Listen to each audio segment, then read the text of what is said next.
my name is Jaki Nett.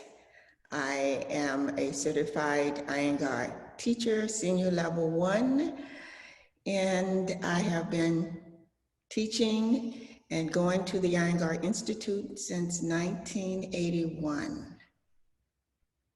Yes. Well, hi, Jackie. Thank you so much Yes. for the introduction.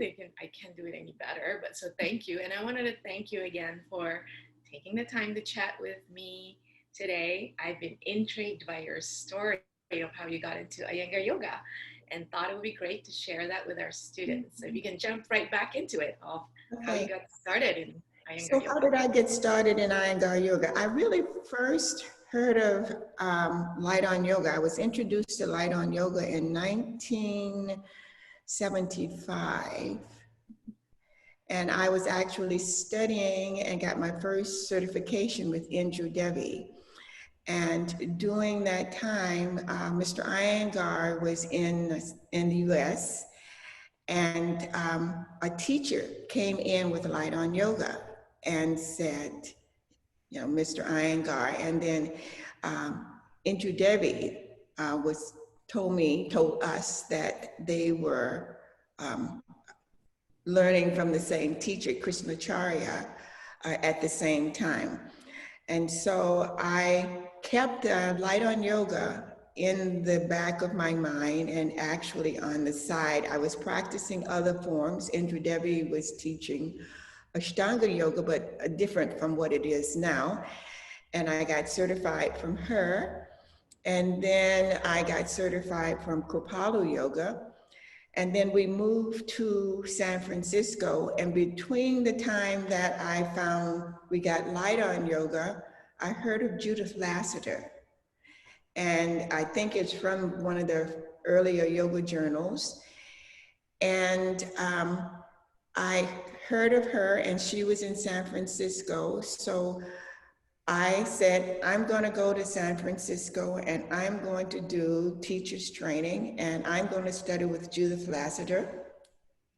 She was actually pregnant at that time with her last child, Elizabeth. So I don't know who I took classes from. Oh, it was Felicity Hall Green.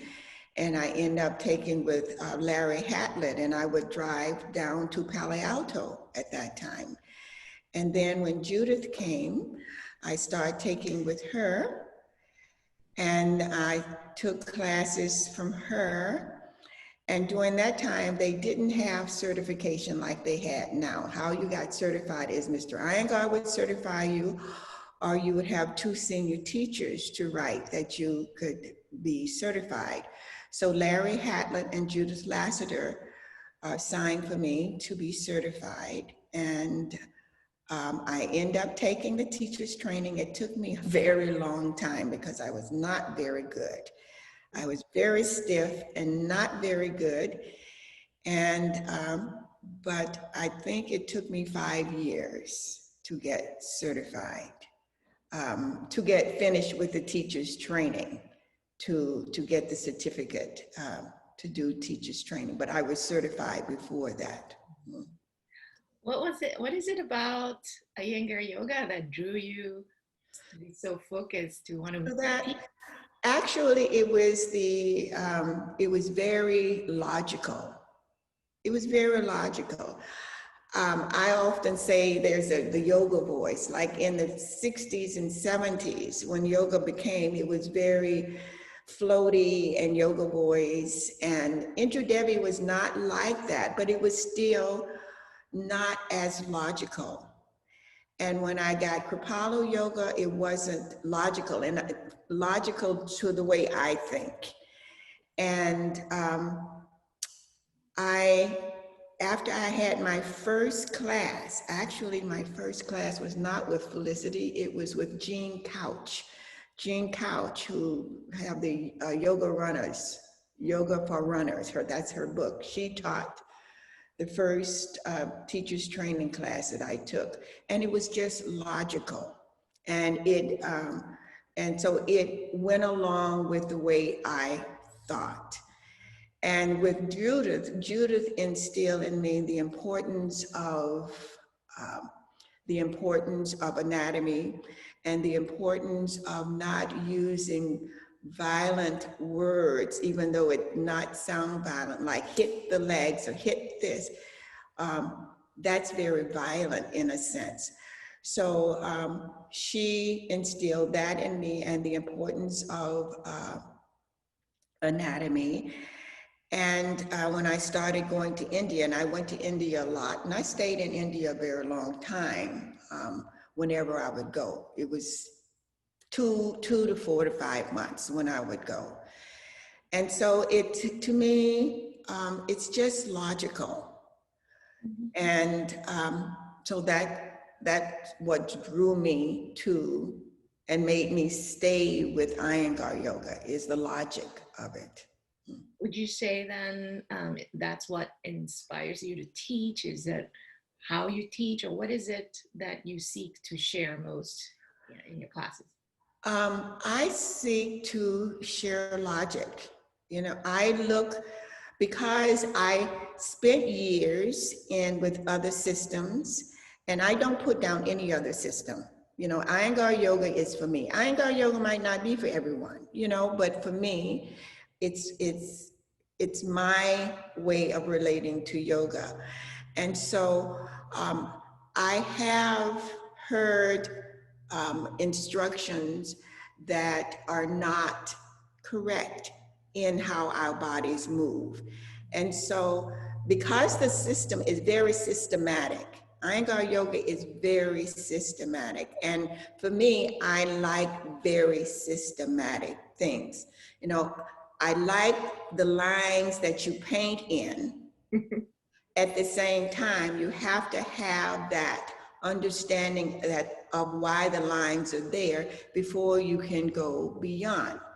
As I often say, you have to understand the scales before you can improvise.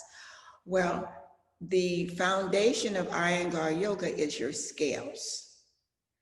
And so for me, it's very important for the people, the students, or the people who study with me to understand the foundation very clearly before they try to improvise.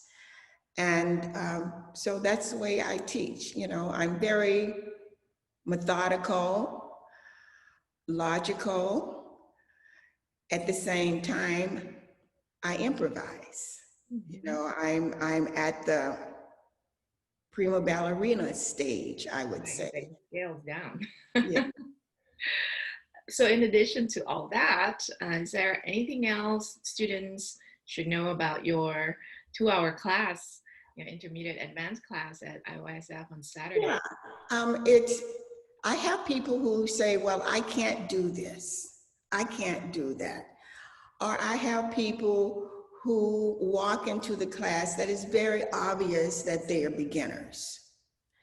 And to me, so it's labeled intermediate and advanced. But to me, intermediate and advanced student, there is not any difference between an intermediate or beginning level student. What I want or try to have the student to understand that it doesn't matter what level you say you are, as long as you have your intention. Like we talk about the sutras, yama niyama, all of that. So yes, the sutras are laid down, but I change the sutras. I go beyond the line to say yama niyama asana dharana. Because dharana, you have to have dharana to be able to really start going in and understanding your asana. You know, just to throw yourself around and to go into the pose without a consciousness is just throwing yourself around. So dharana, to me, has to come almost before asana, because you have to have the ability, even wanting to, whether you can put your legs behind my neck, which I always use because that's my goal. Whether I get there in this lifetime, probably not. But to do advanced poses, just because you can contort yourself into a pose and not have dharana, then you're just contorting yourself into a pose. I had a student who was very limited in her movement. But what she did by being totally committed to that and accepting that's what she did. That's what she can go. And her poses were more beautiful than someone that was doing all of their putting their legs behind their neck. leg behind their neck, you know. Yes, yes. What I say, if you come to my class, you come to my class. One couple used to come, and then I know you have to go. One couple used to come, and they were beginning level students, and they still are. If you say check mark, check mark, check mark, yes, they're in check mark beginning level students. But they came into the class and they said, I'm a beginning level. And I said, well, welcome, you know, do what you can do. And they kept coming, lovely couple kept coming. And then when there was something comes up, that they was difficult, they would say, but we're a beginning level student. I said, no, you're only beginning level once. When you walk through the door and this is your first time in an Iyengar class, you're a beginner. After that, no, you are where you are, and we go from there. So that's my philosophy. Lovely.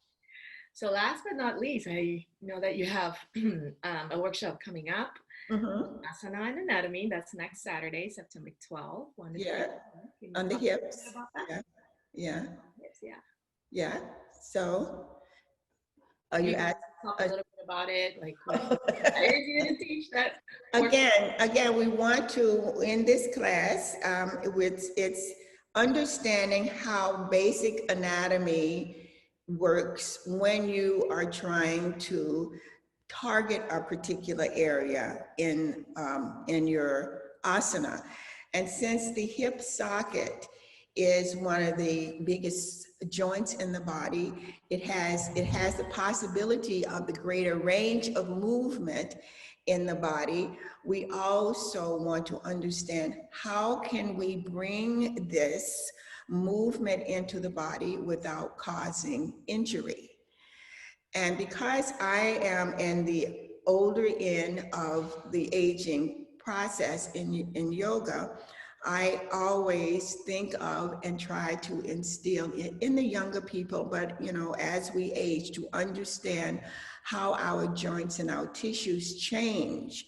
And so we can cause pathology when we don't understand that a 20-year-old doing the same pose and a 75, 60, 50-year-old doing the same pose, the body is different. I don't care how pretty and cute and all of this you are, it's still a different body. And we have to understand that and approach it from that perspective. So, yeah. Is there anything else you'd like to share with our students, with our audience? No, not unless you have a question. I think I've learned so much just in this short period. And again, I thank you so much. It's been lovely chatting with you, Jaki. Thank you. Nice seeing you. Thank you again. Bye-bye. Bye.